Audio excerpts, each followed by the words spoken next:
What is up, beautiful people of the internet? I go by the name of Wesley, and today we are reacting to TierZoo's How Humans Broke the Game. I freaking love TierZoo's so much that... Oh, my burp. Damn it, I mistimed it. But if you guys haven't yet, subscribe down below for more reactions. I'm incredibly hype. I freaking love TierZoo's, so I'm excited to do this reaction. Oh, we'll be doing the first live stream reaction on Sunday on this channel, so stay tuned for that. It should be a ton of fun. That being said, let's just get into it. That noise is so satisfying. Uh-oh. Uh-oh. My man right here. This is a proto pole vaulter. This is how the sport of pole vaulting was invented. Look at this run-up. Tell me this doesn't belong in, like, a Beijing Olympics compilation video. Look at that run-up. Also, the music. Can we talk about the music? Beautiful. Yeah. This is kind of becoming a tragic death scene. I'm sort of rooting for the rhino now. It's ganged up on. Barrel roll! Did he just sacrifice himself for the tribe? Did he? I feel like he got hit.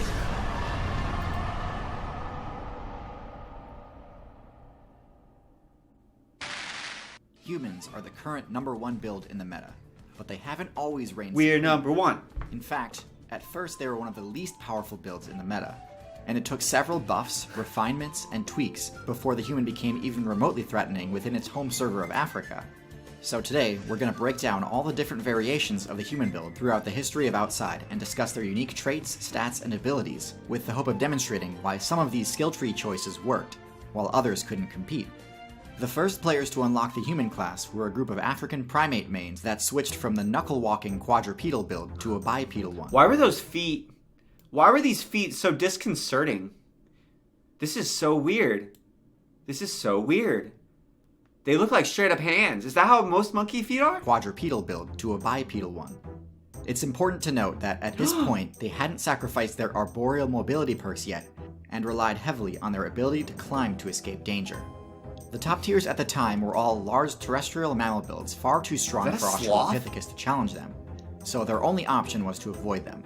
It might seem counterintuitive to switch to a bipedal build when your playstyle is centered around the arboreal zone, but the reason this was so crucial was because it freed up their hands to be able to carry items back to their tree. That's jackfruit. That smells so bad. This was the first step towards refining the cooperative, loot-sharing playstyle that have made humans so dominant in the current meta.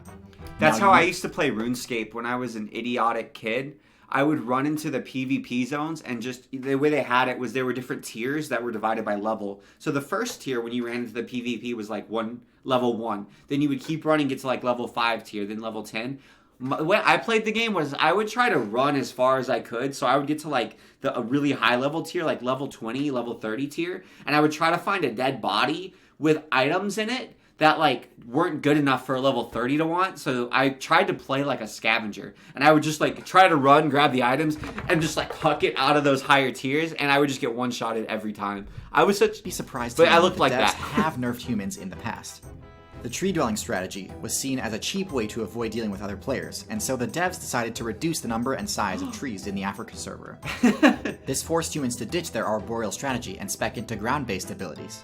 And for a while, that's kind of scary, got absolutely bodied by other players. Yeah! Even with the ability to use items and create tools, the other builds in the region, like saber-tooths and giant hyenas, were far too strong for humans to deal with.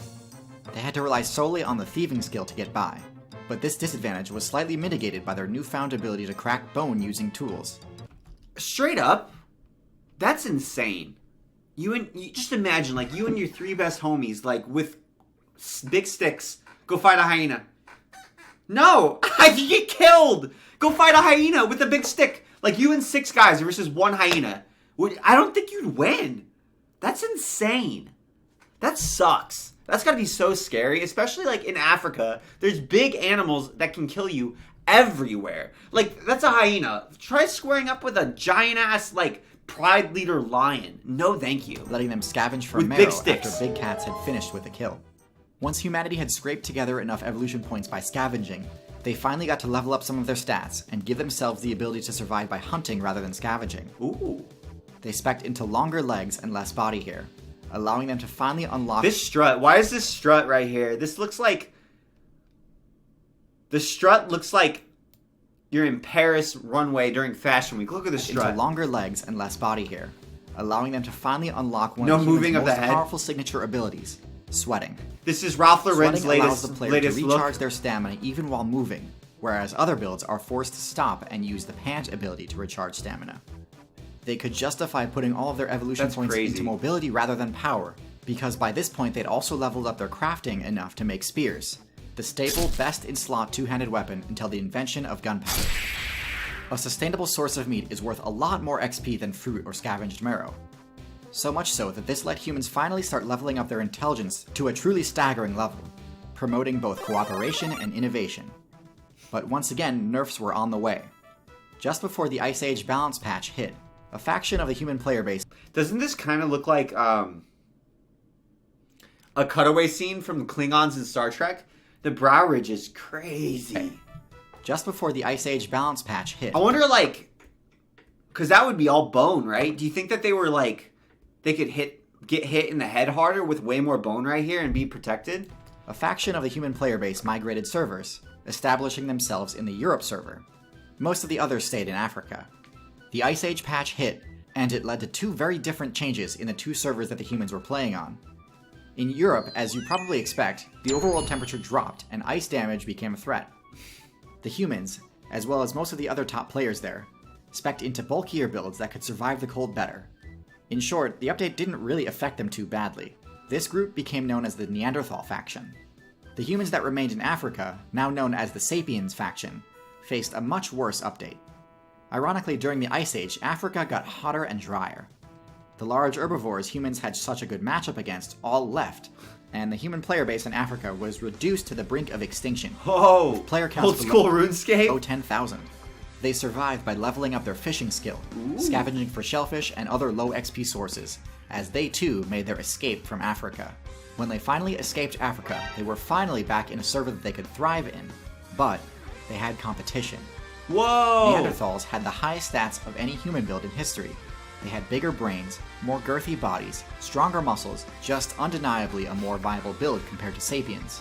So by this point I'm guessing you're wondering, well, if Neanderthals were more powerful, why is it that eventually the Neanderthals lost the faction war to the Sapiens? It turns out that their physical superiority was actually their downfall. Neanderthals and Sapiens had a very different hunting strategy when it comes to taking down large herbivores. Neanderthals had the strength to defeat them with melee combat, and had the defense and HP to be able to take a hit or two, even from some of the Ice Age's strongest herbivore builds. They were also fast enough to be able to close the distance between themselves and their targets. This all sounds awesome, but there's one key detail in this plan that you might have noticed. Since Neanderthals were fit enough to take on these herbivores face to face, they didn't have to invent ranged weapons. Oh, that Sapiens, makes sense. on the other hand, would get one shot if they tried to take on behemoths like mammoths or woolly rhinos in close combat. Thankfully, even though their brains weren't as big as Neanderthals, it was still more than enough for them to be able to use the aforementioned crafting skill to create the first ranged weapon, the atlatl. Atlatls are a relatively simple yet effective item that allows the user to launch spears over twice as far. This was critical for the survival That's of so Sapiens, cool. as it allowed them to match the DPS of the Neanderthal, but also stay out of range of a potentially devastating counterattack. There's something so satisfying of watching somebody throw a javelin. Also, for the record, if I'm misremembering, which I might be, I'm pretty sure that this is kind of an old take on what happened, and the new take is they just banged each other so much that they kind of became the same. The Neanderthals and the Homo sapiens just all started smashing, and basically they became hybrid Homo sapien Neanderthals because they could still interbreed. So I could be wrong, but I think I remember reading several articles about that. Sapiens also tended to have bigger party sizes. Neanderthals were less social and tended to stick to small, tight-knit groups, while Just like me. Sapiens formed much larger So guys, if you're an introvert, it means you're probably a Neanderthal. communities that could control much larger territories.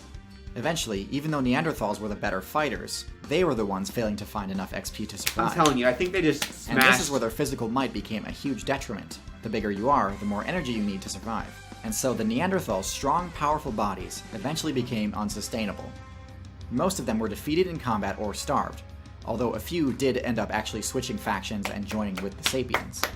But finally, after defeating their most dangerous opponent, humans were free to dominate the game as the new top tiers. they mastered several key advanced techniques such as agriculture, archery, and sailing, allowing them to push the meta far past what other builds ever thought possible. Archery by itself. You'd think is that they would just all work ridiculous. together to rule the game, but unfortunately, many of them ended up engaging in PvP with each other. It kinda makes sense given that other players are hardly even a challenge, but nonetheless, infighting is their biggest weakness right now. Anyways, hopefully that gives you a better background on the history of the game's most overpowered build. We are kind of OP, honestly. Like, once you just hit spears, it's kind of all downhill from there. Oh, by the way, I bet many of you noticed the incredible footage of ancient hominids that I streamed, but if you genuinely say that it's got some of the best... For reals, though, right? Like, spears, let alone archery, it's just done. How do you go up against someone who can throw a spear at you? Like, 10 humans with a spear? 10 humans each with spears can take down, like, any animal, right? Pretty much. Without being touched, they just throw it from, like, 10 yards away. Or they can take down any animal and maybe one of them goes out. I don't know. That being said, guys, thank you so much for watching. That was a ton of fun. Where's Cro-Magnon? Where was Cro-Magnon? Huh? Wasn't Cro-Magnon a pretty big, faction in the human story? I thought it was Neanderthal, Homo sapien, Cro-Magnon. I'm just asking for my crow boys out there. Where's Cro-Magnon? That being said, thank you guys so much for watching. I hope you guys have a beautiful, beautiful day. Like I said, subscribe down below for more reactions, and we're planning to do the first live stream on Sunday so we can actually watch stuff together, so that should be a ton of fun. But I love you guys. Have a beautiful, beautiful day, and take care of yourself. I'm out.